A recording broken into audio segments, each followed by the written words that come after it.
I never thought a casual evening turned company gala would shatter the careful facade I'd built over 7 years of marriage. But there I stood in my black cocktail dress, watching my husband raise his champagne glass and smirk. Let me introduce my wife, Elena. She's just a housewife, but she makes a mean lasagna. The entire room of architects and executives laughed, not knowing I held the papers in my clutch that would turn their world upside down. Thompson Reed Architects, the prestigious firm my husband's family had built over 3 generations, now belonged to me. Before we jump back in, tell us where you're tuning in from, and if this story touches you, make sure you're subscribed, because tomorrow I've saved something extra special for you. The day everything changed started like any other Thursday morning in our Victorian brownstone. I was in the kitchen, packing our daughter Sophie's lunch while my husband James prepared for another important meeting at Thompson Reed Architects. He barely touched his coffee, absorbed in his phone as usual. "Don't forget about the gala. Tonight," he said without looking up. "Wear something appropriate. The Morrison account is almost sealed." I nodded, remembering the times I'd helped review those same Morrison account proposals in secret, fixing glaring errors in the design specifications when James was asleep. He never questioned why his revised drawings always came back perfect. "Of course," I replied, adjusting Sophie's lunchbox. "The black Chanel? Perfect. Just try to stick to safe topics. These are serious people." He grabbed his briefcase, kissing Sophie's forehead. "See you tonight, princess." After he left, Sophie looked up from her cereal. "Mom, why does Dad always talk to you like you're one of his interns?" My throat tightened. At 10, she was already too perceptive. "Sometimes people see what they expect to see, honey. But you went to Arch." I pressed a finger to my lips, our usual signal. Some secrets weren't ready to be shared. The truth was, I hadn't always been just a housewife. 10 years ago, I was Elena Mitchell, graduating top of my class from Columbia's School of Architecture. James and I met at a prestigious firm in Boston where I was a rising star. But love makes you do strange things.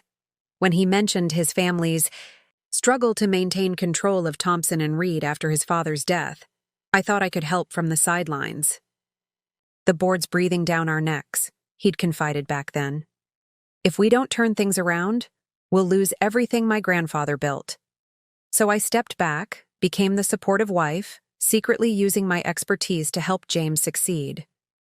Every night, I'd review his projects, refine the designs, strengthen the proposals. His sudden improvement was attributed to finally living up to the Thompson legacy. Nobody questioned why the struggling heir apparent suddenly became a design virtuoso. But lately, something had shifted. James grew distant, dismissive. The late nights at the office multiplied. And then there were the whispers about Rebecca, the new head of business development. "Mom?" Sophie's voice pulled me back. "Can you help with my design project? We're supposed to build a dream house." I smiled, pulling out the drafting supplies I kept hidden in a kitchen drawer. "Of course, sweetheart. Let's start with the foundation." As we sketched, my phone buzzed. A message from Marcus Chen, my old college friend and now a powerful investment banker. "It's done. The paperwork will be ready by tonight." My hands shook slightly. 6 months ago, when I discovered Thompson Reed was secretly struggling and the board was planning to sell, I'd contacted Marcus. Using my inheritance and his financial expertise, we'd quietly orchestrated a complex purchase through a holding company. James was so busy with Rebecca, he never noticed the signs. Another message lit up my phone. This one from Rebecca to James, accidentally sent to the family iPad synced to my phone. "Can't wait to tell everyone our news at the gala. Time to reshape the firm our way." Sophie looked up from her sketching. "Mom, are you okay? You look pale." I forced a smile, watching my daughter add perfect parallel lines to her drawing, architectural talent flowing through her veins. I'm fine. Honey, just thinking about tonight. Can I see your old drawings sometime? The ones in the attic? I froze. What drawings? I found your college portfolio last week. The one that says Elena Mitchell, Columbia Architecture. Why did you stop designing buildings, Mom? The question hung in the air like smoke. Why had I stopped? When had supporting James turned into erasing myself? My phone buzzed again. Marcus. Final contracts delivered to your private office. Ready when you are. I looked at Sophie, so young but already facing a world that might try to diminish her dreams. Not if I could help it. Actually, sweetie, I said, pulling out fresh drafting paper. Let me show you something I've been working on. A design for a building that's going to change everything. As I began to sketch, years of hidden expertise flowing through my pencil, I thought about the gala tonight. About James's condescending introductions, Rebecca's smug smile, and the contracts waiting in my office that would reveal the truth. The just a housewife they'd dismissed had orchestrated the biggest acquisition in the firm's history. Tonight, everything would change. And this time, I wouldn't be hiding in the shadows of my own design. The gala invitation sat on my desk, its gold lettering catching the afternoon light. Thompson Reed Architects' 75th anniversary celebration. I traced the firm's logo, 3 intersecting lines forming a perfect triangle, a design I'd actually created years ago when James complained about their dated branding. He'd presented it as his own work, of course. Mrs. Thompson? Maria, our housekeeper, appeared at my office. Door. The dress is ready and your hair appointment is in an hour. I nodded, still staring at the invitation. Thank you, Maria. Is Sophie finished with her homework? Yes. She's still working on that design project. She has quite the talent. Maria hesitated. She reminds me of you, you know. I remember finding your old sketches when cleaning the attic last spring. My head snapped up. You never mentioned that. Maria's kind eyes met mine. It wasn't my place. But I've worked for this family for 15 years, Mrs. Thompson. I was here when you first arrived, so full of passion about architecture. I watched you fade. The truth of her words stung. I had faded, gradually erasing myself until I fit into the narrow space James had carved out for me. But that wasn't the whole story.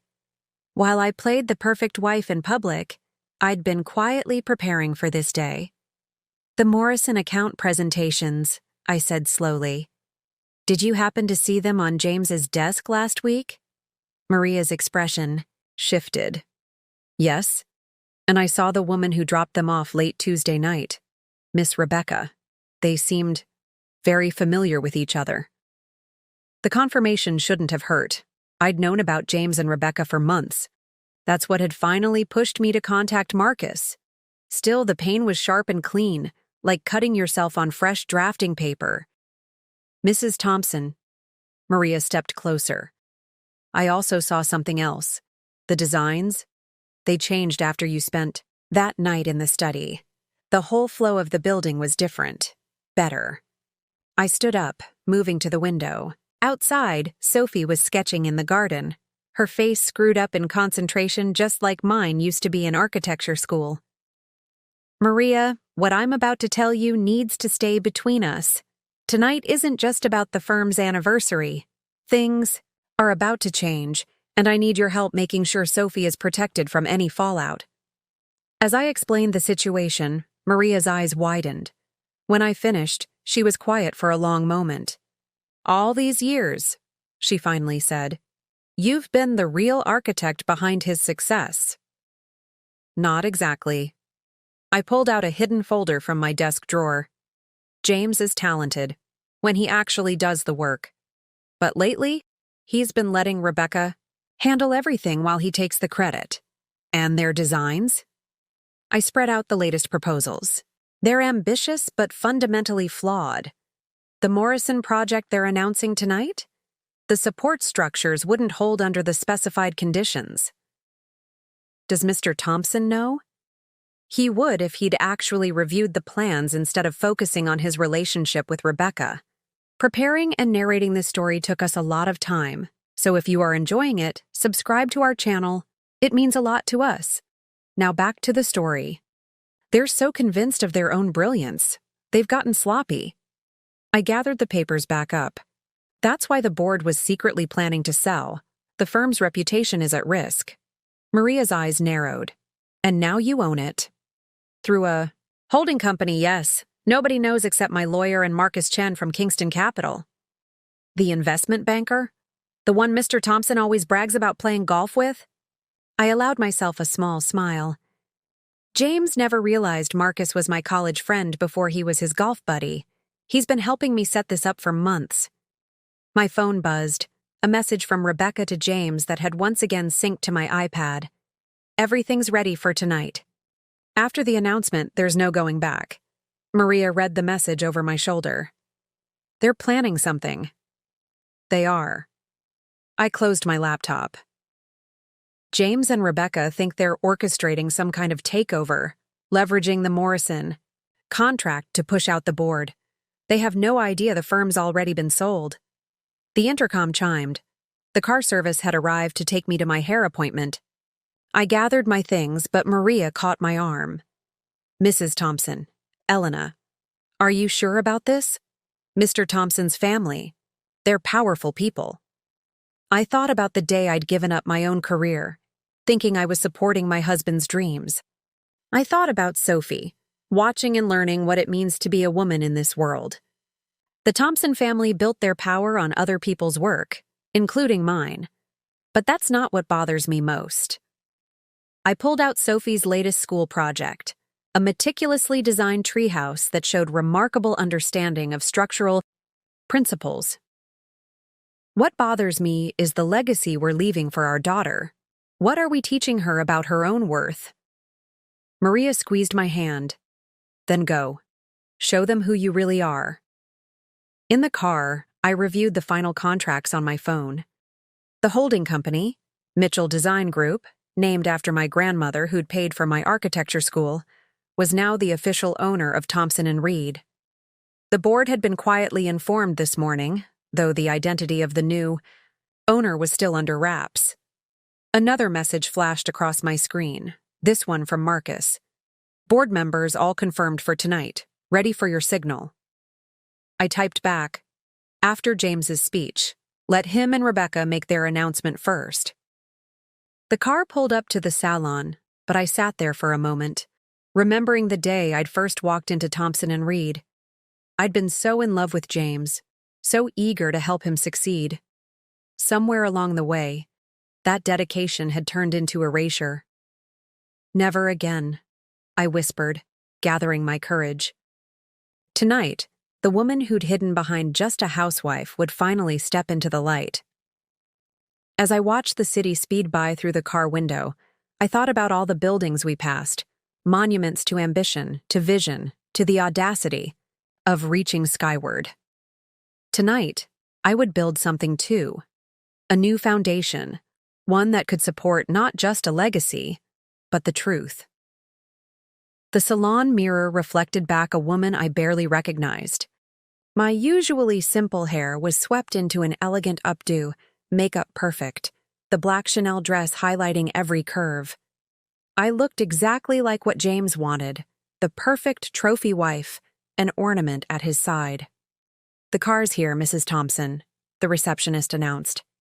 Your daughter called. She said it's urgent. My heart jumped as I pulled out my phone. Sophie's text made my blood run cold. Mom, Rebecca's here. She and Dad are in his study. They're fighting about papers. I quickly typed back, is everything okay? They keep talking about tonight.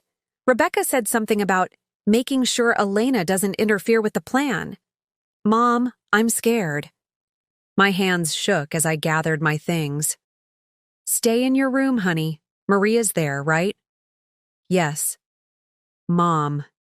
I heard Dad say he's going to take care of the problem tonight. The drive home took exactly 12 minutes. I spent each one remembering all the signs I'd ignored over the past year. The late-night calls, the changed passwords on the company servers, the way James had slowly pushed me away from even informally advising on projects. When I walked into the house, raised voices echoed, "From James's study. She'll ruin everything." Rebecca's voice cracked with anger. "You promised you'd handle this." "And I will." James's tone was cold in a way I'd never heard before. "Elena knows her place. She spent 7 years being the perfect wife. One more night won't change anything. But the board won't be a problem after tonight. Once we announce the Morrison deal and your promotion, they'll fall in line. And if Elena tries to interfere—" He paused. "Well, let's just say I have contingency plans." I stepped closer to the partially open door, my heart pounding. "What about the ownership transfer papers?" Rebecca asked. "If she finds out—" "She won't. Elena's too busy planning dinner parties and charity events to notice what's happening at the firm. Trust me, by tomorrow morning, Thompson and Reed will be under new management. Our management." I'd heard enough. I climbed the stairs to Sophie's room, finding her and Maria sitting tensely on the bed. "Mom!" Sophie ran to me. "I'm sorry I called, but—" "You did exactly right, sweetheart." I held her close, meeting Maria's worried eyes over her head. "Did they see you?" Sophie shook her head. "I was getting water when they came in. They didn't know I was there." Maria stood up. "Mrs. Thompson, perhaps Sophie should stay with me tonight." "My daughter would love the company." I nodded gratefully. We'd discussed this contingency. "Pack a bag, honey, just for one night." "But Mom, what about your big surprise?" "I wanted to see Sophie." I knelt to her level. "Remember what we talked about? About how sometimes people underestimate you, but that can be your strength?" She nodded solemnly. "Tonight's about showing them who we really are. But I need you safe while I do that. Understand?" After Sophie left with Maria, I went to my private office, the one room James never entered because it was just for my charity work. Behind a false panel in the bookshelf, I retrieved the real ownership transfer papers. My phone buzzed with a message from Marcus. "Elena, urgent news. James just tried to file ownership transfer papers for the firm. Obviously invalid since you're the owner, but he's planning something big." I quickly typed back. "I know. He and Rebecca are moving tonight. Stick to the plan." Another message flashed, the family lawyer this time. "Mrs. Thompson, your husband, just requested an urgent meeting about post-nuptial agreements and asset division. Should I proceed?" So that was his contingency plan. Sign over the firm to Rebecca, then divorce me with nothing. I took a deep breath, channeling the strength of the young architect I used to be. The one who graduated top of her class, who could hold her own in any design review. Opening my laptop, I pulled up the Morrison project files. There it was, Rebecca's fatal flaw. In her rush to make the design more impressive, she'd compromised the structural integrity of the entire building. James, too arrogant to properly review it, had signed off. When this came to light, their professional reputations would be destroyed. My phone buzzed one final time. The board chairman. "Mrs. Mitchell Thompson, everything is in place. The shareholders are prepared for your announcement." I stood in front of my mirror, adjusting my dress. The woman who stared back wasn't just a housewife anymore. She was the owner of one of the city's most prestigious architectural firms, and she had the evidence of her husband's professional and personal betrayal in her clutch. The doorbell rang. My car for the gala. As I descended the stairs, I heard James and Rebecca exit his study. They froze when they saw me. "Elena!" James recovered quickly, his mask of affection sliding into place. "You look perfect, darling. Ready for our big night?" I smiled, thinking of the real blueprints in my bag. "Oh yes, husband. I'm ready for everything to be revealed." Rebecca shifted uncomfortably, her red dress too tight, too obvious. "James, we should go. Separate cars will look better." "Of course." He kissed my cheek, his lips cold. See you there, darling. Remember, just smile and look pretty. Leave the business talk to us." I watched them leave, Rebecca's hand lingering too long on James's arm. In the following car, I opened my clutch, checking one last time. The real ownership papers, the structural analysis of the Morrison project, and the board's signed support. My phone lit up with a text from Sophie. "Show them who you are, Mom. I love you." As we pulled up to the gala venue, I took one last deep breath. Tonight, just a housewife would bring down the house that Thompson built and rebuild it stronger, better, honest. And I knew exactly where to start: the Thompson Reed anniversary. Gala was everything you'd expect from a top architectural firm. Grand ballroom, crystal chandeliers, scale models of their most famous buildings displayed like crown jewels. I noticed they'd included projects I'd secretly refined, my uncredited work gleaming under spotlights. "Elena, darling," James's mother Margaret approached, champagne in hand. "Don't you look appropriate?" Her eyes swept over my dress, looking for flaws to critique, though perhaps a bit formal for someone just here to support her husband. "Hello, Margaret." I kissed her cheek, feeling her stiffen. "Lovely event." "Yes, well, some of us understand the importance of maintaining appearances." She lowered her voice. "I do hope you remember what we discussed about letting James handle the business discussions. The Morrison clients are here, and we can't afford any domestic distractions." I followed her gaze to where James stood with Rebecca, their heads bent close together as they charmed Mr. Morrison and his team. The old Elena would have felt small under Margaret's condescension. But tonight, I thought about Sophie's drawings hidden in her room, about the legacy of silence I refused to pass down. "Actually, Margaret, I've been meaning to ask your opinion on the Morrison project's support structure design. The current plans seem a bit unstable." She blinked, caught off guard. "I hardly think—" "Mrs. Thompson," Marcus Chen's voice cut through the tension. "Just the person I wanted to see." Margaret's demeanor instantly changed. Marcus wasn't just my college friend anymore. He was one of the city's most powerful investment bankers. "Mr. Chen, how lovely. I was just telling Elena to leave you, gentlemen, to your business discussions." "Oh?" Marcus raised an eyebrow.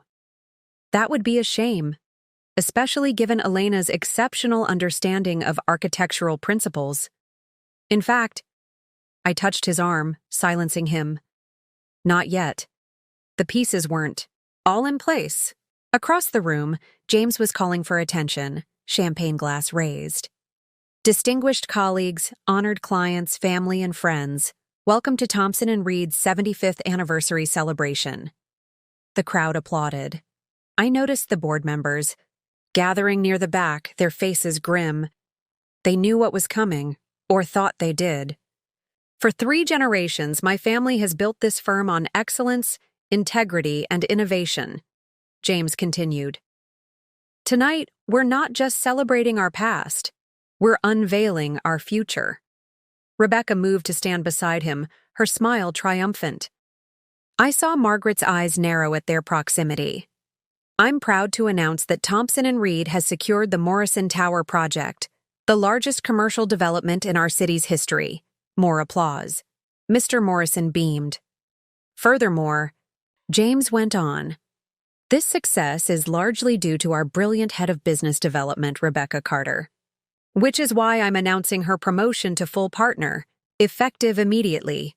The room erupted in murmurs. Partnership was traditionally reserved for family members. Margaret's champagne glass shook. Rebecca's vision for the Morrison project represents everything our firm stands for. Her innovative design— "You mean my design?" The words left my mouth before I could stop them, carrying clearly across the suddenly silent room. James's smile froze. "Elena, darling, perhaps you've had too much champagne." "I haven't had a drop." I moved forward, aware of every eye on me. Would you like me to explain the support structure calculations that make Rebecca's design impossible to execute? Or shall we discuss the real ownership of Thompson Reed first? Elena. His voice held a warning. You're embarrassing yourself. No, James. I'm done being embarrassed. I opened my clutch, removing the papers. Rebecca's design would collapse under its own weight within 5 years. I can prove it. Just like I can prove that your attempts to transfer ownership of the firm today were invalid. Rebecca stepped forward, her confidence cracking. You don't know what you're talking about. This is a technical discussion beyond a housewife's understanding? I turned to Mr. Morrison. Sir, would you like to see the structural analysis? Or perhaps you'd prefer to discuss it with the actual owner of Thompson Reed? The owner is standing right here, James snapped, but Marcus was already moving. Actually, he announced, as of 9 a.m. this morning, Thompson Reed Architects is owned by the Mitchell Design Group. He paused for effect. Founded and led by Elena Mitchell Thompson. The silence was deafening. Margaret swayed, clutching a chair for support. That's impossible, James whispered. Elena doesn't. She can't. Columbia School of Architecture. Class of 2013, graduated summa cum laude, I said clearly. But you knew that, James. You knew exactly who I was when you asked me to step back and support your career instead. Mrs. Thompson, Mr. Morrison spoke up.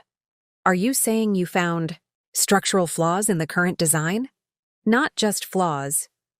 I nodded to Marcus, who distributed copies of my analysis. I'm saying I can fix them. I already have, actually. The revised plans are included in those packets. The room erupted in chaos.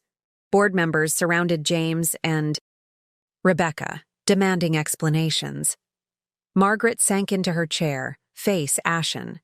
Mr. Morrison and his team huddled over my documents, their expressions growing increasingly concerned. How long? James's voice cut through the noise. He stood before me, rage and disbelief warring in his eyes. How long have you been planning this? Since I found out about you and Rebecca?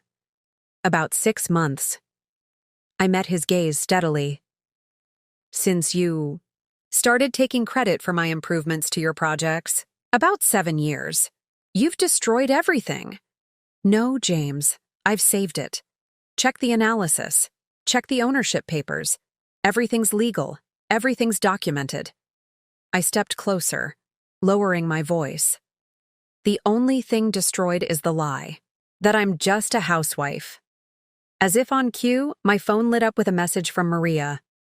Sophie wants you to know she's proud of you. I thought of our daughter, probably still awake, waiting to hear how her mother finally stepped into her own light.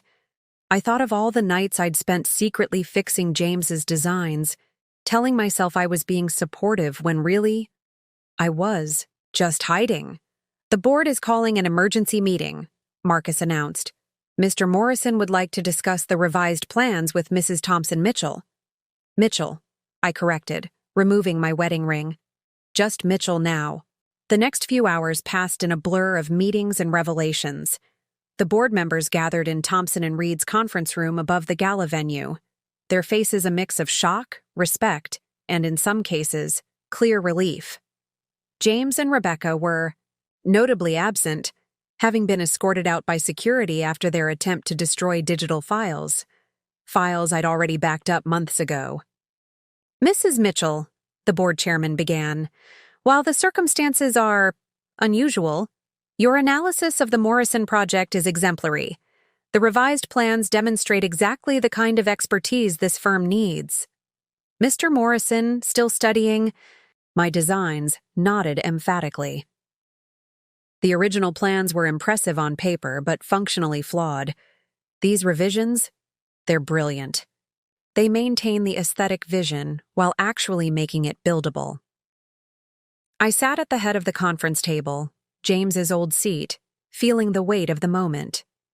Through the floor-to-ceiling windows, the city skyline glittered, each building a testament to someone's vision, someone's truth. There will be questions. Margaret spoke up from the corner where she'd been silently seething. The Thompson name will remain, I interrupted smoothly. I have no intention of erasing the firm's legacy, Margaret. Unlike some, I understand the value of giving credit where it's due. A knock at the door interrupted us.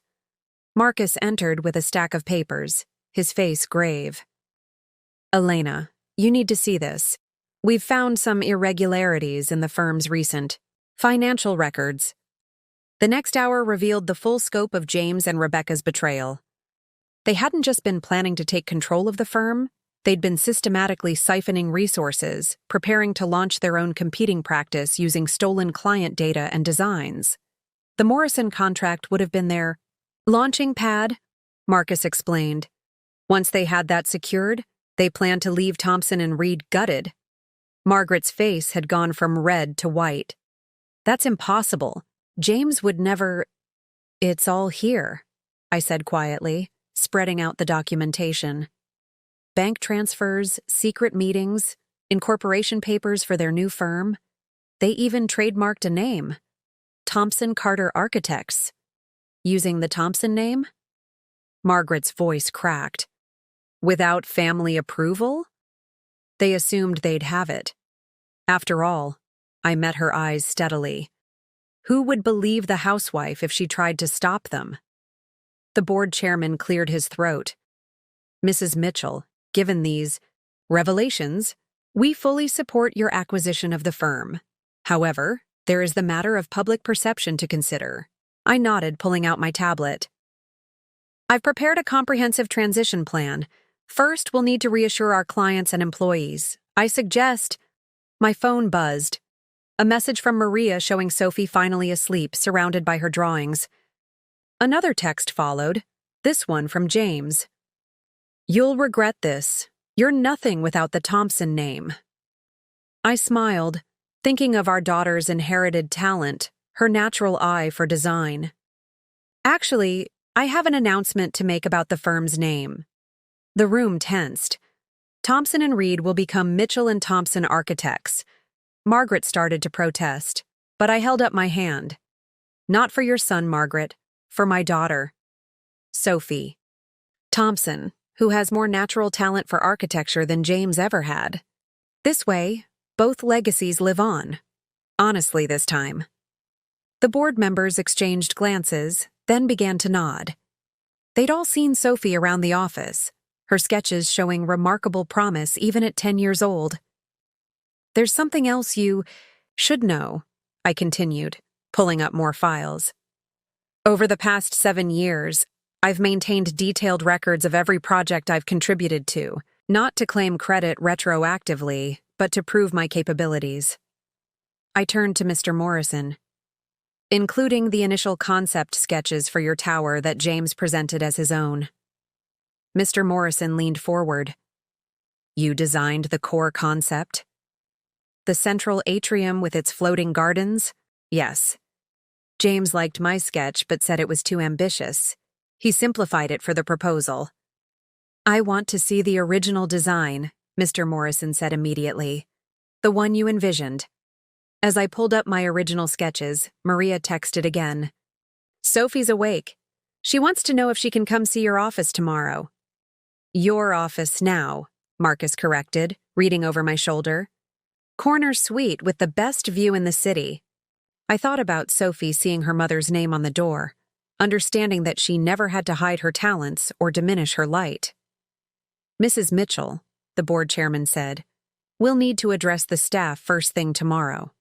There are bound to be questions, concerns about job security. I know. I've prepared individual messages for each department head, explaining the transition and my commitment to the firm's future. I paused. And I want to schedule a women's leadership initiative meeting for next week. It's time this firm actively supported all its talent. Margaret stood abruptly. This is still a Thompson family firm. You can't just— You're right, I cut in. It is a Thompson family firm. And I'm doing this for the next generation of Thompsons. For Sophie, and for every other talented person who's been told to make themselves smaller to fit someone else's vision. My phone lit up again, James had posted on social media a bitter rant about betrayal and manipulation. I saw several board members checking their phones, frowning.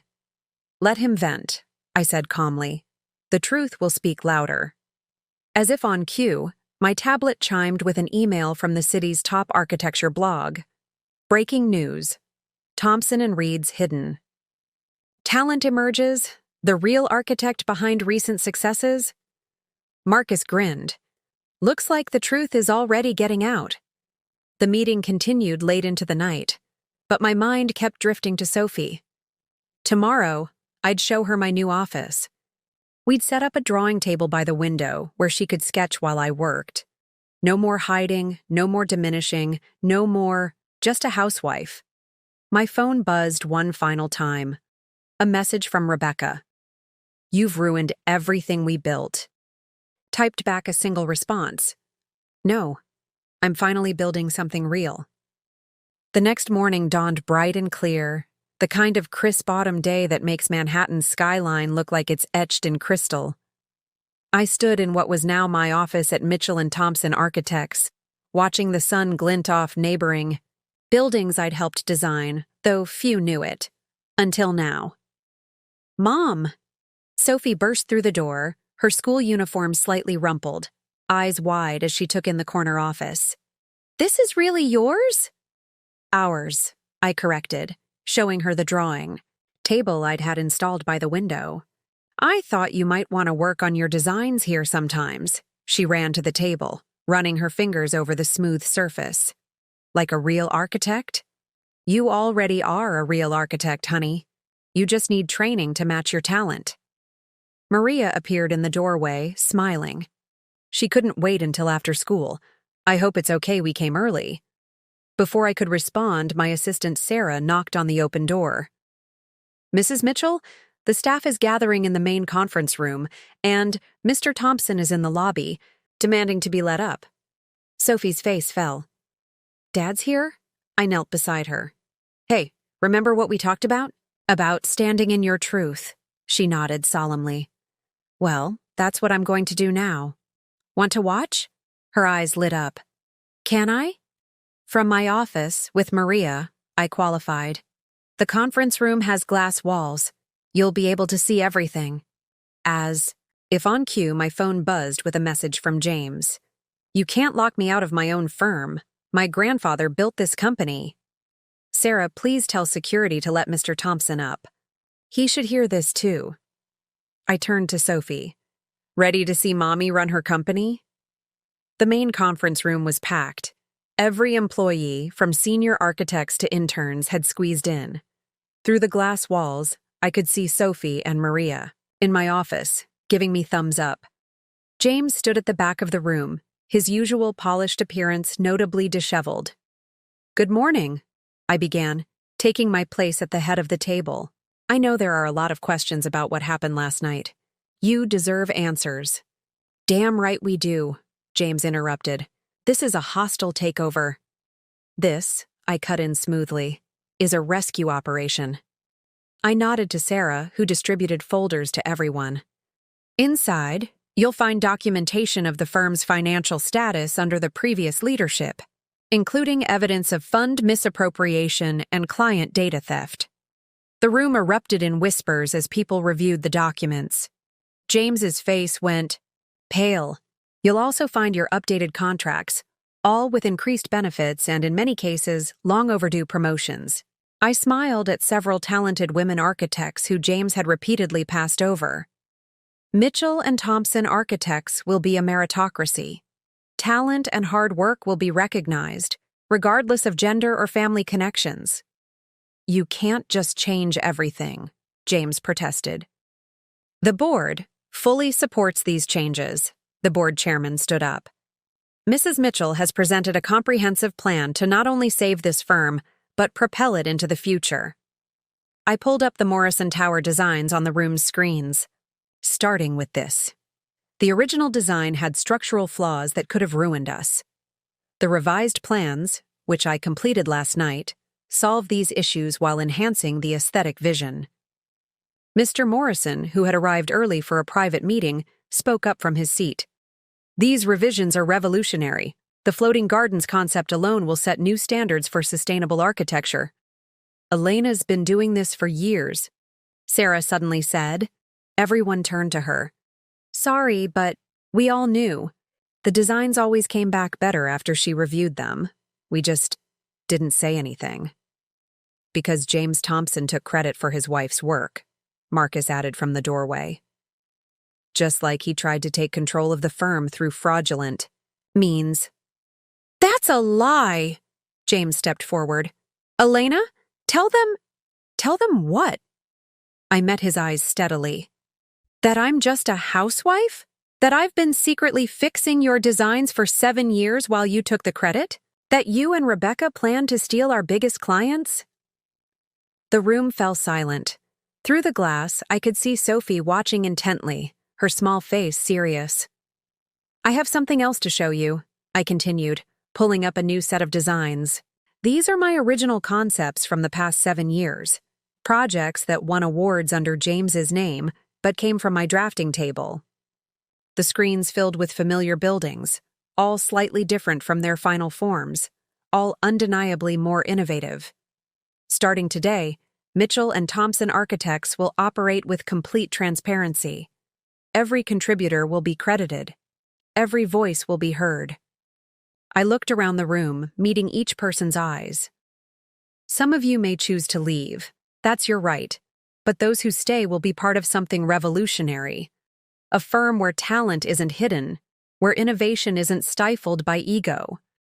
You're destroying my family's legacy, James's voice cracked. No, I'm preserving it. For Sophie, and for every other talented person who's been told to make themselves smaller. I gestured to the designs on screen. This is your family's legacy. Not the lies, not the theft, but the buildings. The innovation. The vision. I'm just bringing it into the light. An intern raised her hand. The Women's Leadership Initiative mentioned in our new contracts starts next week, along with a mentorship program and a collaboration with local architecture schools. I smiled. No more hidden talent. The room burst into applause. Through the glass, I saw Sophie beaming, her own drawings spread out on my desk. James stormed out, but I barely noticed. I was too busy watching our daughter, seeing her understand that she never had to hide her light. The rest of the morning was a blur of meetings, interviews, and client calls. By lunch, architecture blogs were running. The full story. By dinner, we'd received dozens of new project inquiries, specifically requesting the original vision they'd seen in my revealed designs. The media storm hit faster than anyone expected. By the end of my first official day as CEO of Mitchell and Thompson Architects, my phone was overwhelmed with interview requests. The story had everything: betrayal, hidden talent, female empowerment, corporate intrigue. But what really caught fire were the designs, my original visions finally seeing the light of day. Mom, look! Sophie burst into my office after school, tablet in hand. You're trending, and they're calling you the hidden architect of Manhattan. I glanced at the article she was reading, a detailed exposé in the Architectural Digest comparing my original concepts with the simplified versions James had implemented. The writer had done their homework, tracking down former employees who confirmed years of my uncredited contributions. Mrs. Mitchell? Sarah appeared in the doorway. The New York Times is here for your interview, and the modern architecture. Review wants to feature your original Morrison Tower design on their cover. And James's lawyers just delivered this, Marcus added, dropping a thick envelope on my desk. Divorce papers, along with a demand for half the company's value. Sophie's face fell. Dad's suing you? I pulled her close. It's just papers, honey. Remember how I always say the truth is our best foundation? She nodded against my side. Well, I've got something to show both of you. I unlocked my desk drawer and pulled out a worn leather portfolio. These are the original contracts from when James and I got married. Marcus picked up one document, his eyes widening. A post-nuptial agreement? But James claimed there wasn't one. He forgot about it. It was his idea, actually. I smiled at the memory. He was so worried about protecting the family business from his trophy wife that he made me sign away any claim to Thompson Reed, unless I could prove significant uncredited contribution to the firm's success. But you have proof, Sophie said excitedly. All your designs. Every single one, dated and documented. I spread out the contents of the portfolio, years of sketches, notes, revisions, all carefully preserved. I knew someday the truth would need to come out. I just didn't know it would be like this. Sarah cleared her throat. The Times reporter is asking about Rebecca Carter. Apparently, she's giving interviews claiming you manipulated the situation to take over. I thought about the files we'd discovered, showing Rebecca and James's plans to strip the firm's assets. Tell them I'll address that in the interview. And Sophie? I turned to my daughter. Want to see how a real architect handles tough questions? The reporter, a sharp-eyed woman named Claire Chen, sat up in my office while Sophie watched from her drawing table. Mrs. Mitchell, you've been called everything from a corporate raider to a feminist icon this week. How do you respond? I'm neither, I said simply. I'm an architect who spent years hiding her light because she thought that's what love meant. But I learned that real love, whether for a person, a profession, or yourself, never requires you to become smaller. Your husband claims you betrayed the family legacy. The only betrayal would have been letting that legacy be destroyed by greed and lies. I gestured to Sophie's drawing table. The Thompson legacy lives on in the next generation. My daughter has the same passion for architecture that her great-grandfather had. The only difference is, she'll never have to hide it. The interview continued, covering everything from my Columbia days to the Morrison Tower redesign. Throughout it all, Sophie sketched quietly, occasionally looking up with proud smiles. One last question, Claire said, glancing at her notes. Rebecca Carter released a statement calling your takeover a calculated revenge plot. Your response? I stood and walked to the windows, looking out at the skyline I'd helped shape. Ms. Carter and my husband didn't lose the firm because of revenge. They lost it because they chose deception over integrity, ego over excellence. The proof isn't in accusations. It's in the designs. After the reporter left, Sophie brought her latest sketch to my desk. It showed a soaring tower with a unique spiral design. Mom, could we build something like this someday? That's beautiful, honey. Tell me about the structural support system you're envisioning. As she excitedly explained her design, Marcus entered with more papers. The board just approved your restructuring plan, and there's something else. He handed me a letter. The American Institute of Architects wants to review your portfolio for fellow status. Apparently, your body of work, now that it's properly credited, more than qualifies. My phone buzzed with a message from James. You won't get away with this. I made you. Sophie, reading over my shoulder, frowned. That's not true. You made yourself, Mom, and now you're helping other people shine too. She was right. Just that morning, I'd promoted 3 talented women architects who'd been overlooked for years. The Women's Leadership Initiative was already oversubscribed, and architecture schools were calling about partnership programs. Mrs. Mitchell? Sarah appeared again. Mr. Morrison is here with his full team. They want to discuss expanding the tower project. Actually, Mr. Morrison said, entering behind her, we want to discuss making it the first of several projects. Your vision for sustainable, innovative architecture is exactly what this city needs. I looked around my office, at Sophie's drawings, at the skyline beyond, at the growing team gathering outside. The hidden architect was hidden no more, and she had a legacy of her own to build. Sophie, I said, want to help me show Mr. Morrison your spiral tower concept? I think it might be perfect for his next project. Her eyes lit up as she spread out her sketch.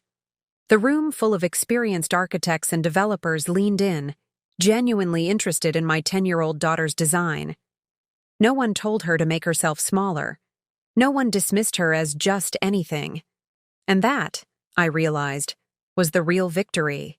Not the company takeover, not the professional recognition, but this moment. Watching my daughter stand confidently in her talent, knowing she would never have to hide who she was or what she could do, that was worth everything. The first month, as CEO of Mitchell & Thompson Architects, brought changes no one could have predicted. While James and Rebecca fought their legal battles, all of them doomed by the mountain of evidence we'd uncovered, I focused on transforming the firm into something revolutionary. "The atrium design meeting is starting, Mrs. Mitchell," Sarah announced, poking her head into my office. "And the Washington Post reporter is here for the profile piece." I looked up from where I was reviewing Sophie's latest designs. She'd been coming to the office after school, her drawing table becoming a fixture by my window. Today's sketch showed an innovative playground structure that combined architectural principles with pure childhood joy. "Tell them I'll be right there." "And Sarah, have engineering take a look at Sophie's playground design. I think she's onto something with that floating slide concept." "Already did," Sarah grinned. "They're calling it brilliantly unconventional, just like her mom." As I gathered my materials for the meeting, my phone lit up with a news alert. "Breaking: James Thompson and Rebecca Carter face professional ethics investigation."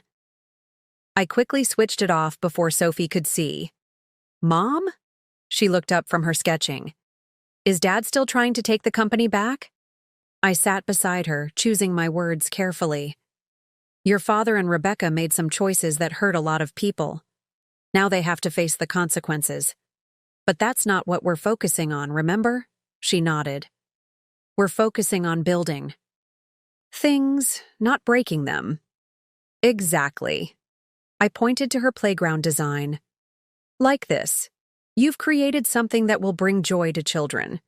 That's what architecture should be about, making the world better, one design at a time." Maria appeared to take Sophie home, but my daughter hesitated. "Can I stay for the atrium meeting? I have some ideas." I checked the time. It was a school night, but okay, but just for the first half hour. And homework gets done first thing, tomorrow. The conference room was packed when we entered. The Morrison Tower atrium had become our signature project, the one everyone was watching. My original design, with its floating gardens and sustainable water features, had captured imaginations worldwide.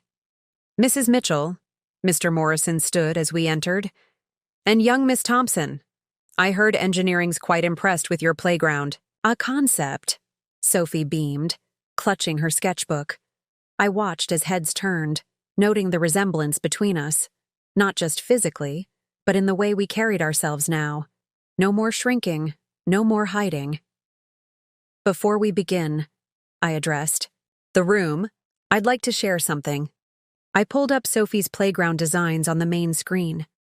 My daughter had an insight about public spaces that I think applies to our atrium project. For the next 15 minutes, Sophie explained her concept of joyful architecture, spaces that served their purpose while delighting their users. The room listened intently, seasoned architects taking notes as a 10-year-old redefined their perspective. After Maria took Sophie home, the Washington Post reporter caught up with me. "Your daughter seems to have inherited your architectural vision." "She's finding her own vision," I corrected. "That's what happens when talent isn't forced to hide." "Speaking of hiding," she glanced at her notes, "your ex-husband gave an interview, claiming you manipulated events to steal his family's company." I led her to the wall of original designs, my designs, that now lined the main hallway. The truth isn't in interviews or accusations. It's in the work. Every design here is documented, dated, and verified. The real manipulation was convincing talented people, especially women, that they had to make themselves smaller to fit someone else's narrative. "Is that why you're launching the Mitchell and Thompson Foundation for Women in Architecture?" I smiled.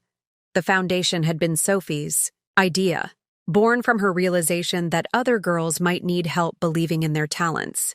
We're not just building buildings anymore. We're building futures. My phone buzzed. A message from the board chairman. Ethics committee verdict just came in. James and Rebecca barred from practicing architecture in New York. Your testimony made the difference. I thought about the hearing last week, standing before the committee to detail years of professional misconduct. It hadn't been about revenge. It had been about truth, about protecting our profession's integrity. Mrs. Mitchell? Sarah appeared with more urgent matters. The Singapore developers are on the line about the Eco Tower project, and James's mother is here. I hadn't seen Margaret Thompson since the night of the gala. She stood in my office doorway, looking somehow smaller without her usual armor of social superiority. The foundation, she said without preamble. I'd like to contribute, and I have my mother's original designs from when this firm began. She was an architect, too. But in those days, they made her hide it. I finished softly. Like James made you hide. Like I encouraged you to hide. She placed a worn portfolio on my desk. Maybe it's time these saw the light, too.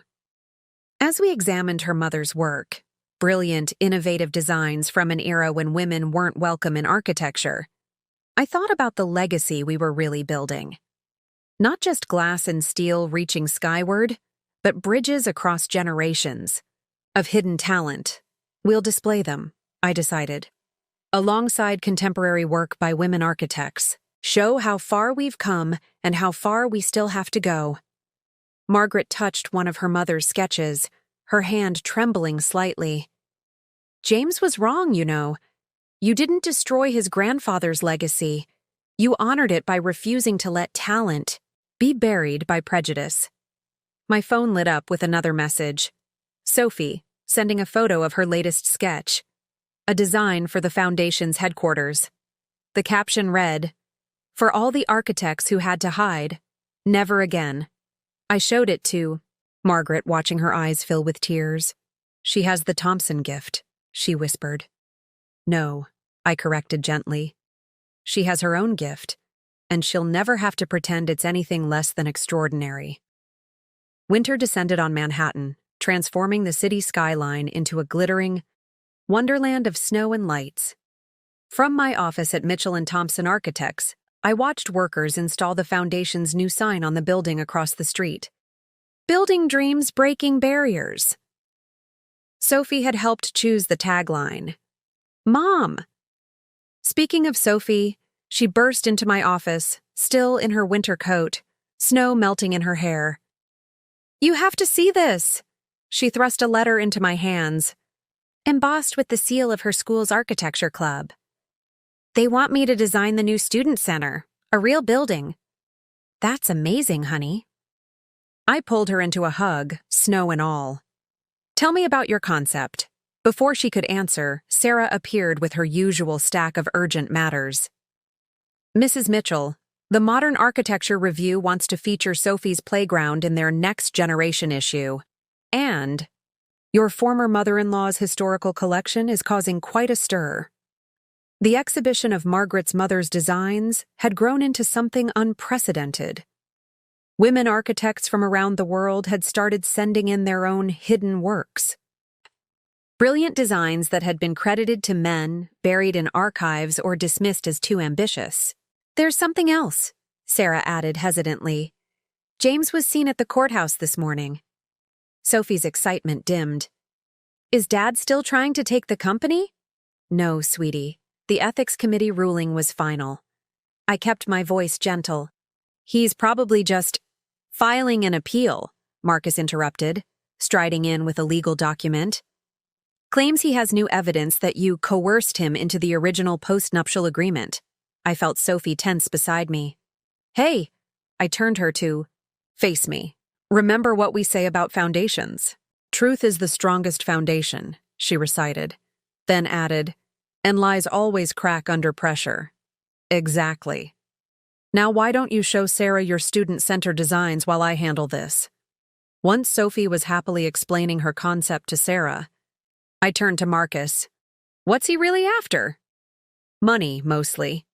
The ethics ruling hit him hard. No firm will touch him now. Rebecca's already left the country. Marcus spread out the appeal documents. But there's something else. He's requesting access to Sophie's trust fund, claiming it was established with fraudulently obtained assets. My blood ran cold. The trust fund contained Sophie's inheritance from her great-grandfather, the original founder of Thompson and Reed. I'd protected it during the takeover, ensuring it would be there for her architecture education. He can't touch that, I said firmly. It's in an irrevocable trust, specifically for Sophie's education. He's desperate, Marcus agreed. But this appeal… Elena, he's going to drag everything up again. The media, the accusations. I glanced at Sophie, still enthusiastically, sharing her designs. She'd grown so much in these past months, blossoming in an environment where her talent was celebrated, not hidden. Let him try, I decided. We have nothing to hide anymore. As if on cue, my phone buzzed with a message from Margaret. Saw James at court? I'm testifying for you if needed. Some legacies need to end. The transformation in my former mother-in-law had been remarkable. Since discovering her own mother's hidden architectural career, she'd become a fierce advocate for women in the field. The foundation's historical collection was largely her work now. Mrs. Mitchell? Sarah reappeared. The Singapore clients are here early, and Sophie wants to show them her student-centered design. I smiled, remembering a time when a child's architectural drawings would have been dismissed as cute but irrelevant. Tell them we'll be right there. In the conference room, Sophie confidently presented her concept to some of Asia's top developers. Her design incorporated elements of traditional school architecture while adding innovative spaces for collaboration and creativity. Remarkable, the lead developer said, studying the plans. She has your vision, Mrs. Mitchell. The ability to see beyond conventional limitations.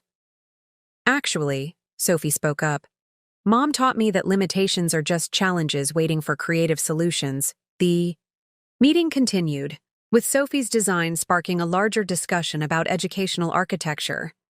I watched my daughter hold her own in a room full of professionals, never once doubting her right to be there. Afterward, as we walked back to my office, Sophie asked, Mom, if Dad takes everything away again, will we have to hide? I stopped, kneeling to meet her eyes. Listen to me. No one can take away your talent, your vision, or your voice. Those belong to you, just like they always belonged to me. I just forgot that for a while. But Dad's trying. Your father is fighting because he doesn't understand something very important. I gestured to the walls around us, covered in designs by women architects past and present. Real strength isn't in controlling others. It's in helping them shine. My phone lit up with another legal update, but I ignored it. Instead, I pulled out Sophie's latest sketch, her vision for the Foundation's first scholarship residence, where young women architects would live and work while studying. See this? I pointed to her innovative use of communal spaces. You designed this to bring people together, to help them support each other. That's true power, not tearing down, but building up. Sarah appeared with more urgent matters, but paused, seeing us studying the design. The contractors called about the residence, she said. They can break ground in spring. Sophie's eyes widened. They're really building my design? With some technical adjustments, I nodded. But yes, your vision is going to help other young architects follow their dreams. As we stood there, exploring her design together, I thought about the long journey from hidden architect to CEO, from supportive wife to industry leader. But more importantly, I thought about the future, Sophie's future, and the futures of all the talented people who would no longer have to hide their light. 1 year to the day after the gala that changed everything, I stood on the stage of the American Institute of Architects annual award ceremony. The audience was a sea of faces, industry leaders, emerging talents, and in the front row, Sophie, beaming with pride. Architecture isn't just about buildings, I began my keynote speech. It's about creating spaces where people can grow, dream, and become who they're meant to be. Sometimes those spaces are physical, like our Morrison Tower with its floating gardens. But sometimes they're metaphorical, the space to be yourself, to let your talent shine. In the years since taking over Mitchell & Thompson Architects, we'd transformed more than just the company. The Women in Architecture Foundation had already awarded 50 scholarships. Sophie's playground design had won international recognition and was being replicated in cities worldwide. And Margaret's collection of hidden architects had become a traveling exhibition, inspiring conversations about talent and recognition across the globe. "Mom!" Sophie rushed the stage as soon as the ceremony ended. "They're breaking ground on my student center next week. Can we go see it?" "Of course," I hugged her close.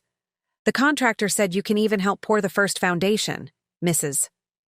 Mitchell." A young woman approached us, clutching a portfolio. "I'm one of your foundation scholarship recipients. I just wanted to say..." She glanced at Sophie, then back to me. "You showed us we don't have to choose between our dreams and ourselves." Before I could respond, Marcus appeared with breaking news. "Elena, the final appeal was rejected. James's claims have been completely dismissed." Sophie squeezed my hand.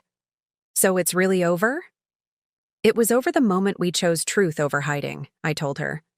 "Everything else was just paperwork." My phone buzzed, a message from Margaret. "The historical collection is opening in Chicago next month.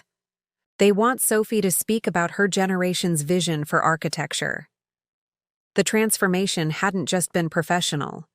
Sophie had blossomed, her talent growing stronger as she realized she never had to contain it.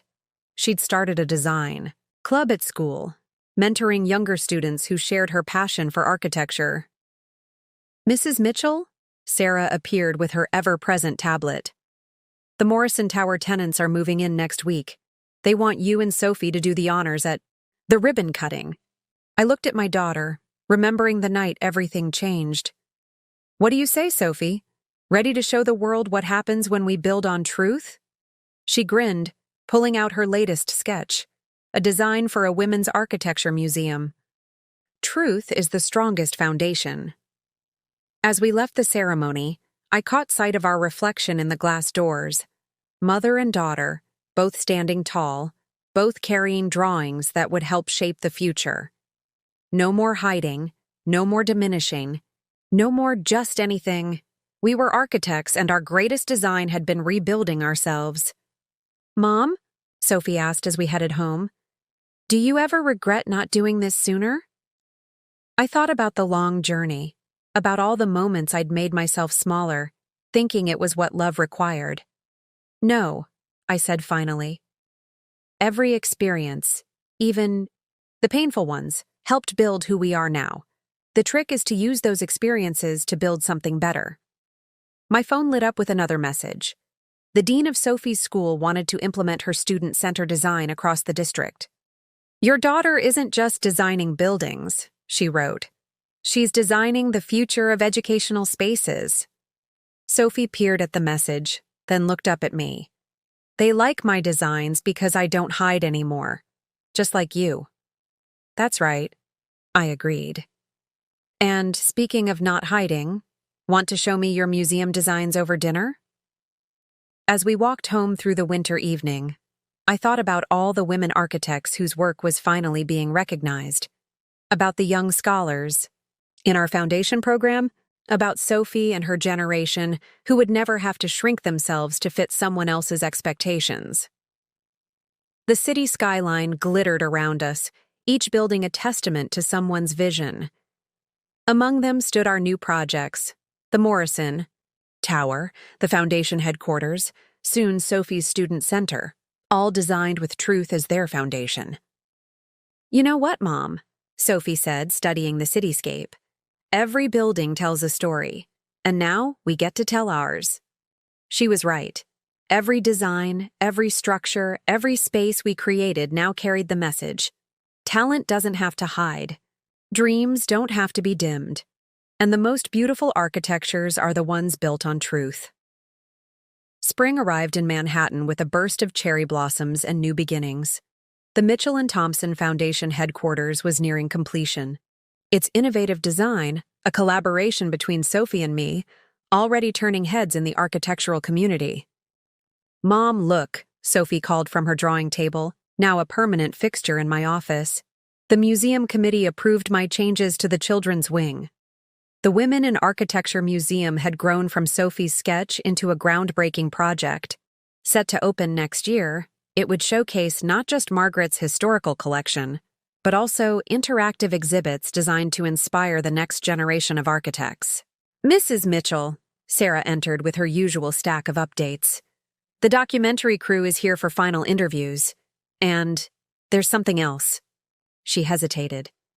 "James sent this." I took the envelope, recognizing my ex-husband's handwriting. Inside was a single sheet of paper, not legal documents this time, but a letter. "You don't have to read it," Sophie said quietly, moving to stand beside me. But I did. After everything, I owed myself this closure. "Elena," the letter began. "Today I walked past the Morrison Tower, really looked at it, for the first time. At the floating gardens you designed, at the way light plays through the atrium. I finally understood something. You never took anything from me. You simply stopped letting me take from you. Our daughter's student center opens next week. I saw her, interviewed about it on TV. She has your light, the one I tried so hard to dim. I'm sorry. Not for losing the firm, but for making you think you had to be less so I could feel like more. James." Sophie read over my shoulder. "Are you okay, Mom?" I folded the letter carefully. "Yes, honey. Sometimes people need to lose everything to see what was really there." "Mrs. Mitchell?" The documentary director poked her head in. "We're ready for your final interview. Sophie, too, if she's willing." The documentary, titled Hidden Light, The Revolution of Women in Architecture, had been following our story for months. Not just the corporate takeover, but the larger transformation it sparked in the industry. As we settled into the interview setup, I watched Sophie arrange her latest designs, confident, poised, unafraid to take up space in the world. "Final question," the director said after an hour of filming. "What would you say to other women who feel pressured to hide their talents?" Sophie spoke up before I could. "My mom taught me that talent is like light. You can hide it under a shade, but it doesn't make it shine any less. It just means fewer people get to benefit from its brightness." The director smiled. Wise words from the youngest recipient of the Future of Architecture Award. Later that afternoon, I stood with Sophie at the construction site of her student center. Workers called out greetings, many knowing her by name. Now, she'd been a regular presence during construction, learning how her designs translated into reality. "Ready to make history?" I handed her a hard hat. She grinned, taking it. "Always." Together, we poured the final section of foundation concrete. Sophie pressed her hands into it, leaving an impression alongside her signature. "For all the architects who had to hide," she wrote in the wet concrete. "Never again." My phone buzzed, Margaret sending photos from the Chicago exhibition of her mother's work.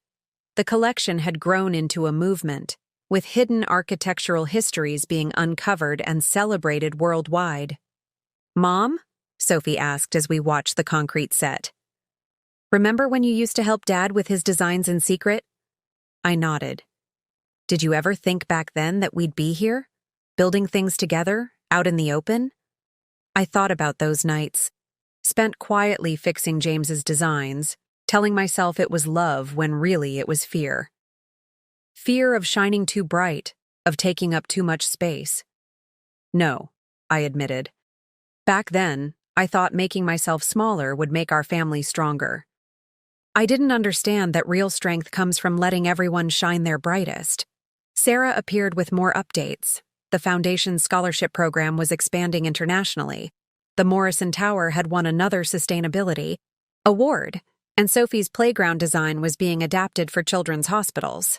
Oh, and the Architectural Review Board wants you both to consult on their new guidelines for inclusive design practices, Sarah added. Sophie beamed. See, Mom? We're not just building buildings anymore. No, I agreed, watching my daughter's legacy already taking shape at just 11 years old. We're building change. As we left the construction site, I caught our reflection in a window. Mother and daughter, hard hats and blueprints, standing tall in the afternoon light. No more shadows, no more hiding. Hey, Mom, Sophie said as we walked. I've been thinking about the Foundation's next project. What if we created a space specifically for mentoring young architects, like a bridge between generations? I smiled, remembering my own journey from hidden talent to industry leader. Draw it for me. Show me your vision. Because that's what we did now. We built, we dreamed, we created. Not in secret, not in shadow, but in the full light of day. And with each new project, each new design, we laid another foundation for those who would come after us, never to hide again. Up next, you've got 2 more standout stories right on your screen. If this one hit the mark, you won't want to pass these up. Just click and check them out. And don't forget to subscribe and turn on the notification bell so you don't miss any upload from us.